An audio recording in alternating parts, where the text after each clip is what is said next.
हिंदुस्तान के हर गली मोहल्ले में हर मतदाता से मैं खुद के लिए वोट मांगने आया हूं कि आप कमल के निशान पर बटन दबाइए।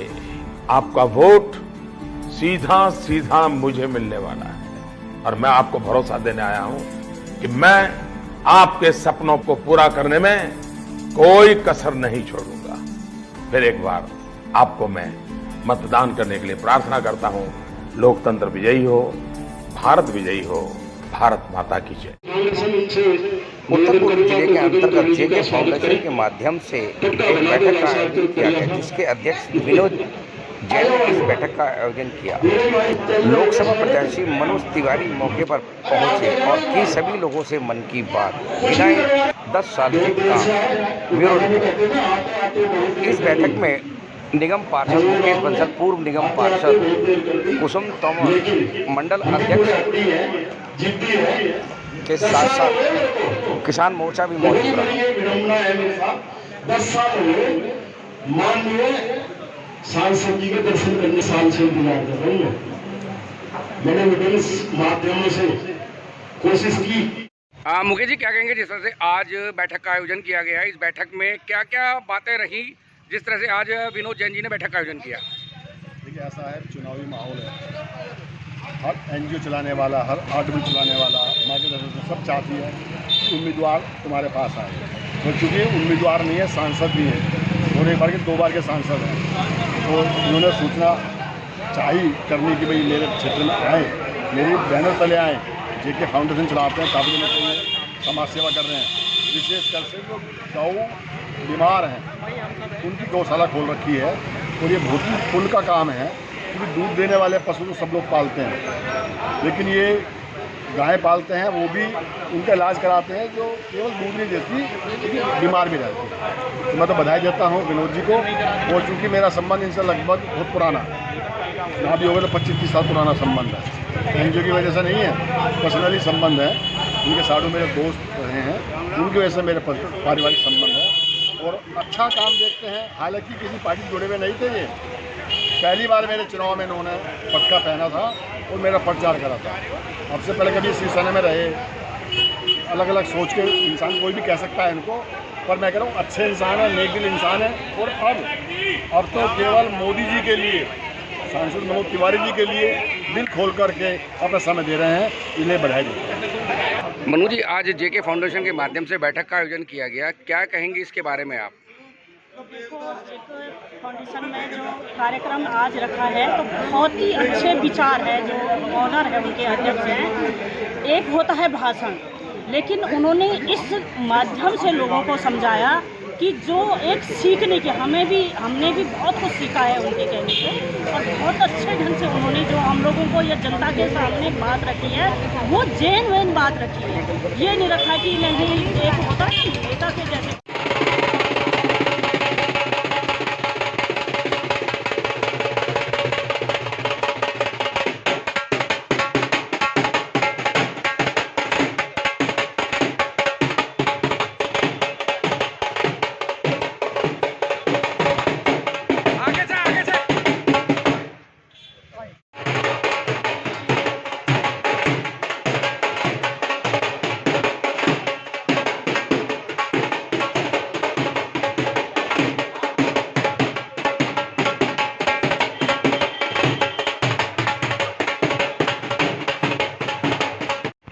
ये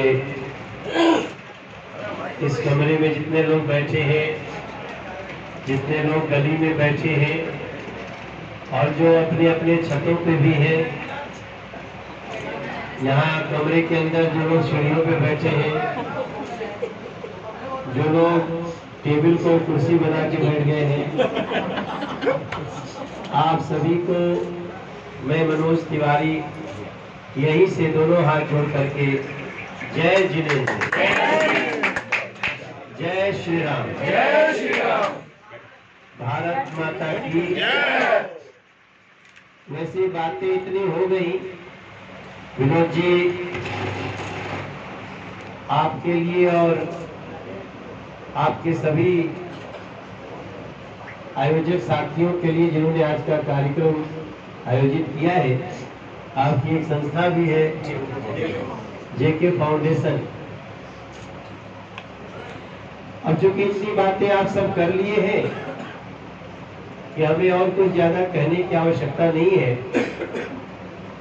आपको ये भी याद है कि श्री संवेद शिखर जी के लिए हमने लड़ाई लड़ी, लेकिन ये भी याद रखिएगा कि वो लड़ाई बेसिकली हम फेक इंफॉर्मेशन के खिलाफ लड़ रहे हैं। एक झूठी अफवाह फैलाई गई थी और झारखंड में कांग्रेस की और झारखंड मुक्ति मोर्चा की सरकार थी। ये जानबूझ के उन लोगों ने जैन समाज को प्रेरित करने के लिए वहां पे कुछ मुस्लिम समाज के लोगों को चढ़ा दिया था। भारत सरकार ने कभी भी संवेद शिखर जी के पहाड़ को पर्यटन क्षेत्र घोषित किया। मनोज जी क्या कहेंगे, आज की बैठक के बारे में क्या कहेंगे? जैन समाज ने आज अपना पूरा समर्थन हमें दिया है ये बाबरपुर विधानसभा में, और मैं बहुत आभारी हूँ। इस कार्यक्रम का आयोजन विनोद जैन जी ने किया, उनके सभी साथियों ने। जेके फाउंडेशन उनकी संस्था है, और हमारे तोमर, हमारे यहाँ के मंडल अध्यक्ष जितेंद्र कंवर, देवेश भारद्वाज, सब हमारे साथी यहाँ उपस्थित रहे। और हमने भी अपनी तरफ से विश्वास दिया है कि नरेंद्र मोदी जी के प्रधानमंत्री बनाने के साथ ही आपके जो अभी और बचे हुए जो कार्य हैं उसको भी करेंगे, और लोग समाज बहुत प्रसन्नता के साथ स्वागत किया। हम उनके आभारी। मनोज जी, जिस तरह से मैनिफेस्टो में कांग्रेस के अध्यक्ष जी ने कहा है कि अगर हम सत्ता में आए तो 1 लाख रुपए सालाना देंगे, क्या कहेंगे इसके बारे में? किसको क्या बोले हम समझे नहीं। देखिए, उन लोगों ने अपने मैनिफेस्टो में ये कहा है कि इस देश में जिस सबकी प्रॉपर्टी की जांच होगी और देश के मुसलमानों में उस प्रॉपर्टी को बराबर बांट दिया जाए। ये पूरे गली गली में, देश में, पूरे देश के कोने कोने में इस बात की चर्चा है। और जब से इसका विरोध शुरू हुआ है उसके बाद वो कुछ भी वादा कर सकते हैं, क्योंकि कांग्रेस वादा नहीं निभाने के लिए करती। मनोज जी, अभी भी कांग्रेस अचरज में पड़ी हुई है। पूर्वी दिल्ली के लिए कभी कन्हैया कुमार का नाम है, कभी संदीप दीक्षित का नाम है, लेकिन अभी तक फाइनल नहीं कर पाई है, ऐसा क्यों? देखिए, कन्हैया कुमार उनके प्रत्याशी बन चुके हैं। कांग्रेस के लोग डिसीजन ले चुके हैं कि भारत तेरे टुकड़े होंगे की भावना रखने वाला उसको यहाँ से हरा के भेजना है, और राष्ट्रवादी लोग तो खड़े हैं। अंत में क्या कहेंगे लोगों को? हम क्या कहेंगे, हम तो बस इतना ही कहेंगे, 10 साल में हमने मेट्रो दिया, एलिवेटेड रोड दिया, सिग्नेचर ब्रिज दिया, शास्त्री पार्क का चौराहा दिया, नंदनगरी का फ्लाईओवर दिया, पासपोर्ट ऑफिस दिया, स्टेशन दिया, रेलवे का रिवर फ्रंट दिया, सेंट्रल स्कूल दिया। एक 5 साल और मौका दीजिए। अब हमको गोकलपुर की मेट्रो के नीचे की सड़क बनानी है, नाले को अच्छा करना है, दुर्गंध से बचाना है क्षेत्र के लोगों को, करावल नगर की सड़क ठीक करनी है, सेवाधाम की रोड ठीक करनी है, जो बचा हुआ है काम उसको पूरा करना है। और अब उसमें हमारे को सेवा में लगाइए, कमल का बटन दबाइए, मनोज तिवारी को आशीर्वाद देकर नरेंद्र मोदी को विजयी करिए।